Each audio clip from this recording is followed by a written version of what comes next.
It's been about a year now since the Acolyte has been officially dead and buried after we got that leak from Disney that would later, and by the end of 2024, be confirmed by the content chief to in fact be cancelled. We finally have the receipts on how much the Acolyte cost, and well, I know I'm not surprised. We heard these numbers rumored before, and well, they just ended up being confirmed. The Acolyte's true cost confirmed, $250 million for a cancelled Disney Star Wars disaster, and that's why. That right there is the reason that Andor got truncated to 2 seasons. That's the reason why the next piece of content to be coming out isn't until May of next year, because they are horrific money managers and have financed the death of Star Wars. So when that park place first reported in September that the cost of the short-lived Disney Star Wars show, The Acolyte, had ballooned past $230 million, according to UK tax filings, many readers wonder just how high the tab really climbed. According to that park's place,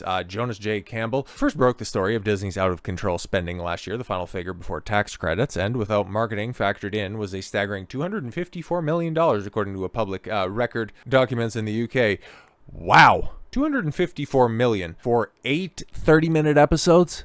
Oh no, 7 30-minute episodes, and then the finale was like 45 or 50. I'll just even round it up to 50. So factoring credits and overages, you got 4.5 hours of content for $254 million, and people are bitching and complaining about Andor, a show that actually did perform. I don't know, like, there's some people that are out there that continue to say, oh, it was actually not that well received. Bro, we got the fucking Nielsen ratings. I've looked at them before. The show was a success, and per minute filmed, like $700 million for the 2 seasons, yeah, that's a lot. But you also got 18 hours of Andor for $700 million, which is ridiculous. I will grant you that. But a well more competent production in regards to how the finances were spent. More so than, well, fucking just about everything else, like Obi-Wan, that goofy-ass show. It was only $90 million.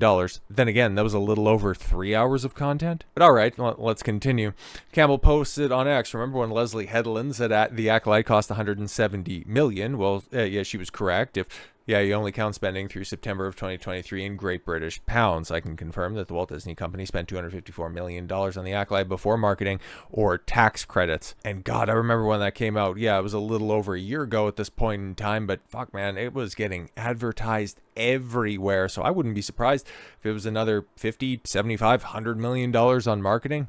Like, it was marketed about as well as Deadpool and Wolverine. And so, yeah, as if we need to do another post-mortem on this, but I think it really does set up the next point here. But yes, from the start, The Acolyte leaned heavily into identity-driven storytelling. The series was built as a fresh feminist take on a galaxy far, far away. Instead, viewers were treated to a story that demonized father figures and relied on identity politics as both a shield and sword. Audiences didn't respond, ratings cratered, fan discussions dwindled, and Disney pulled the plug after just 1 season. Mainstream media outlets like Collider ran defense for the series, claiming The Acolyte scored more than 20 times the average demand seen in the current streaming landscape. Viewers can't get enough of The Acolyte, but they were all based on flawed parrot analytic data, which measures audience demand, with nebulous metrics like Google searches, Wikipedia activity, YouTube views, social media mentions, piracy activity, and fan content engagement. Not to mention if it's like positive or negative, but no, people were talking about The Acolyte, and yes, they still are to this very day. It's just, how many people watched the bitch? Like, it didn't even track, so we don't even know, but we know what the potential ceiling could be, and it was abysmal. Absolutely 1000% abysmal. But I gotta take umbrage with this, okay? The series being billed as a fresh feminist take on the galaxy far, far away.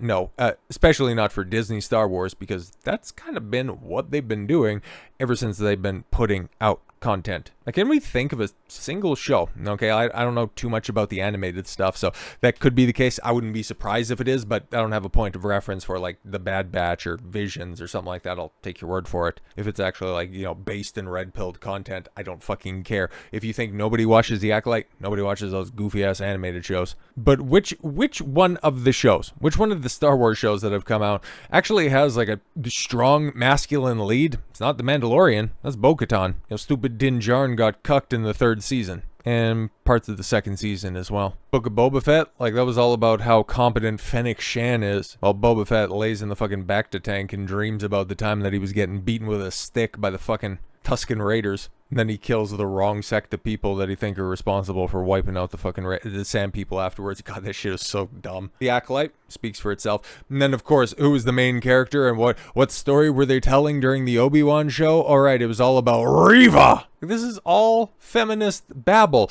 But of course, all of that groundwork ended up getting laid out because of the sequel trilogy. And somebody who is a part of the sequel trilogy, John Boyega, had a couple of ideas about what probably should have happened with the sequel trilogy. And honestly, the man's is not wrong. Now, of course, John Boyega, I guess, what is this, his redemption tour or something like that? Now he loves the fans all of a sudden because his stunts earlier this year blaming Star Wars for being too white didn't end up becoming that career boon that he thought he would, because I guess he thought he was still living in 2020, 2021. We're playing that victimhood card, playing the race card would still work out for him. But no. Now he's just coming around and having, actually pretty sensible takes on what should have happened with the sequel trilogy, things that fans have kind of said the entire time. So yeah, if he would just get his head out of his ass, or just maybe take a step back from Hollywood bubbles, he might realize that he has a lot more in common with everyday Star Wars fans than what his agent, his publicist, and the people in Hollywood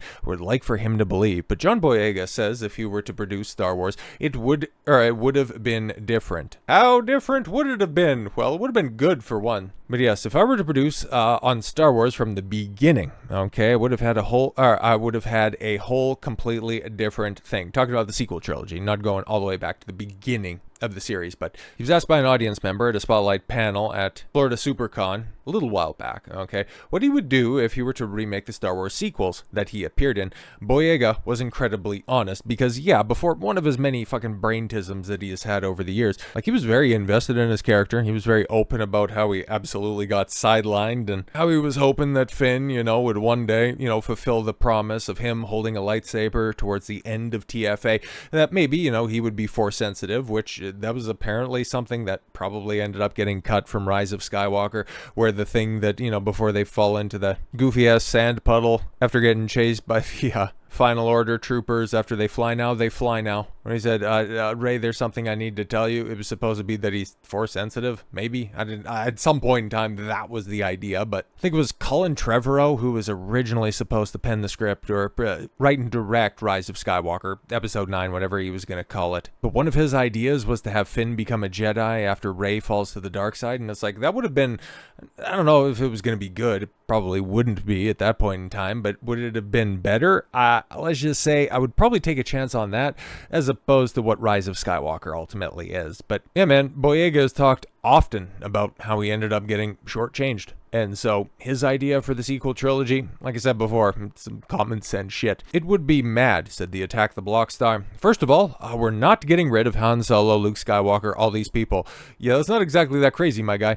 We're not doing that. The first thing we're going to do is fulfill their story, fulfill their legacy, and we're going to make a good moment of handing on the baton. Wow, use the popularity and character arcs of the OG trilogy and then use that to build up characters moving into the future for the franchise. That's some crazy stuff, guy. But yes, our new characters, said Boyega, we would not be overpowered in these movies. The shot's taken. They won't just grab stuff and know what to do with it. No, you've got to struggle like every other character in this franchise. I'd do that. Look at the Old Republic stories and see what we can do to add to the continuation of that. I would definitely want to see Force Unleashed stories in there. I would try to expand the Star Wars universe as much as possible while respecting the lore. If we're expanding the lore, we have to do it within the respective boundaries that stay true. Not like just on a whim introducing Force healing because, well, they did it in Mandalorian Season 1, Episode 5. I think that checks out there. Just in order to give some sort of credence that, oh yeah, Rey can do it because she read the sacred Jedi texts. Yeah. So nobody else before had done, Force healing, but she could just go ahead and do it. And then Kylo Ren could do it at the end, but then it kills him because he didn't read the texts. I don't know how the fuck that shit works. But yeah, man. But Luke Skywalker, I wouldn't be disappointed disappearing on a rock. No, he wouldn't overdose on the Force and then just fucking fart himself out into the fucking ether. I mean, that's probably a good idea. Hell no. Standing there and he's like a projector, I would want to give those characters way more. Like I said, man, it's some pretty common sense shit. But no. You don't live and you didn't act in a competent franchise. You weren't dealing with Star Wars of yesteryear. You were dealing with Star Wars under the stewardship of Disney. You were dealing with a Star Wars franchise that thought giving Leslye Headland $254 million was a good idea. So with all that said, thank you all very much for the gift of your time. I've been Don Cosmill. I want you to follow your gut and get after it. Take care, everyone.